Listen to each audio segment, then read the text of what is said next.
What's up, psychos, and welcome back to 30 Days of Book Rec. Today is day 22, and today we're going to be talking about Under Your Scars. So I want to preface this video by talking a little bit about genres and how we correctly genre book. I know this book says a dark romance novel on it. Genres have rules. There's actually only 2 rules that an author needs to follow to correctly genre their book as a dark romance novel or as a romance novel, period. One is it has to follow the relationship of a couple, and 2 is it has to have a happily ever after. This book does not have a happily ever after, so this is technically a love story. Nicholas Sparks writes a lot of love stories, for example, where the book ends and you're not left with this kind of, they're happy together forever now. You can still have books with romance in them, you just cannot technically categorize them as a romance novel if the book or the story doesn't end in a happily ever after. You could have a trilogy, right, where maybe they're not ending the first book with their HEA, but by the end, the couple has to be together, basically, and happy. So getting that out of the way, please know that this book does not have a happily ever after. It's a huge kind of trigger,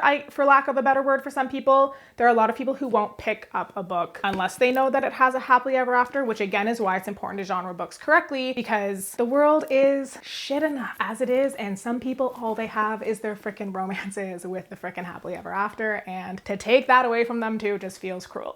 But if you're like me and you like to mix it up and read books where you don't know necessarily how it's gonna end, then stick around, because this is the first romantic story outside of like the cutesy Nicholas Sparks one that I probably read in high school that I've ever read where I could not predict the ending, by Ariel Anderson. In this world, there's this serial killer called the Silencer, and his MO, that's why there's red tape on here. He unalives bad guys and leaves them with red tape over their mouth, and he has like a mask himself, so nobody knows what he looks like. And there's also Christian Reeves, who is this like multi-billionaire. He owns a bunch of brands and he's in law too. I think he owns like a law firm, and the law firm our FMC Elena works at in an entry-level position by day. She doesn't make enough money there to support her very modest living situation, so she also works as a bartender at a strip club at night. She's walking home from her day job and she had to work late, so it's nighttime, and she gets accosted by 3 men in an alleyway, and things are getting pretty heated and intense when the Silencer, of all people, comes and saves her. He takes care of the men that were hurting her, and he seems to develop like an instant obsession with her, and he starts visiting her regularly at her apartment, whether she wants him to or not. So we've got this kind of basic stalker romance set up here. Then at work the next day, Christian Reeves randomly shows up to her firm, and he also has this instant infatuation with her, and he takes an issue with how unkind her direct boss is, and he ends up firing her boss and then hiring her on as his personal assistant. So you get this kind of like taboo, CEO entry level kind of a relationship going on, and she starts developing this like very intense relationship with Christian Reeves. Her stalker doesn't love that, so he keeps showing up at her place too, and she's worried that he's gonna kill Christian, and Christian's like, I'm not worried, I'm not afraid of him, I don't care, and you're just kind of like, what the hell is going on here? Unfortunately, that's kind of where I need to stop explaining the story. I will say the romance in this was very, if you're looking for a book that has a completely like unique take on like quote unquote dark romance, I felt this was pretty much what you expect. Like if you know what you want in the dark romance genre, this is it. Like it's your stalker, billionaire kind of dark romance moment. The romance itself wasn't groundbreaking, but the ending, again, I thought I knew what the ending was going to be.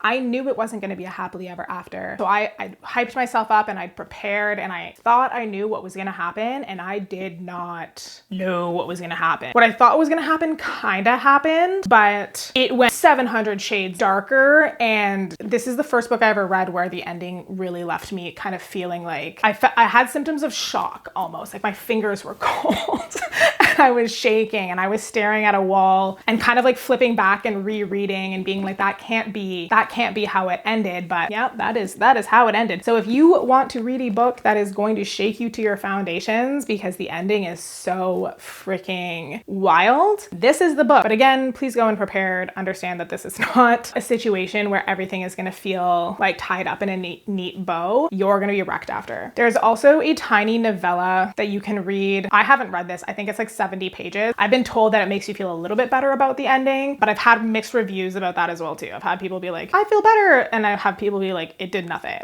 I'm still wrecked. So I'll leave that up to you. Anyways, I'm going to stop talking here because this is one of those books where it's really hard to talk about without spoiling freaking everything. So I'm going to give that a minute. Tomorrow, we're going to kind of continue down this dark romance path. Again, we're going to slowly start lightening up towards the end. We're kind of in like the final third here now of the 30 days. And the next two books are not quite as dark as we've been. And then we're going to end on much lighter content. But yeah, anyways, you want a book that's going to fuck you up? This is it. Thanks for stopping by. And as always, I'll see you tomorrow and stay freaking weird. Thank you for watching today's episode of 30 Days of Book Recs. I will catch you in the next video. In the meantime, if you did want to support me by checking out any of my books that I've written, here's my backlist. I've got a wide range in here from a contemporary surf romance to some pitch black paranormal dark romances. Take your pick. All of my books are available on KU if you want to check them out. I also have videos detailing the content of each book if you want to check them out on my channel. But I totally understand if that's just not in the cards right now. You might be going like, Alex, in this freaking economy? Yeah, right. So if you don't have the means to financially support me by reading the books, that is obviously totally okay too. I am just glad that you are here. So any interaction that you can give me on this video goes a long way. So if you want to like, comment, or subscribe, really anything is appreciated. Just smash all of those buttons. Okay, thank you. I love you. I'll see you in the next video.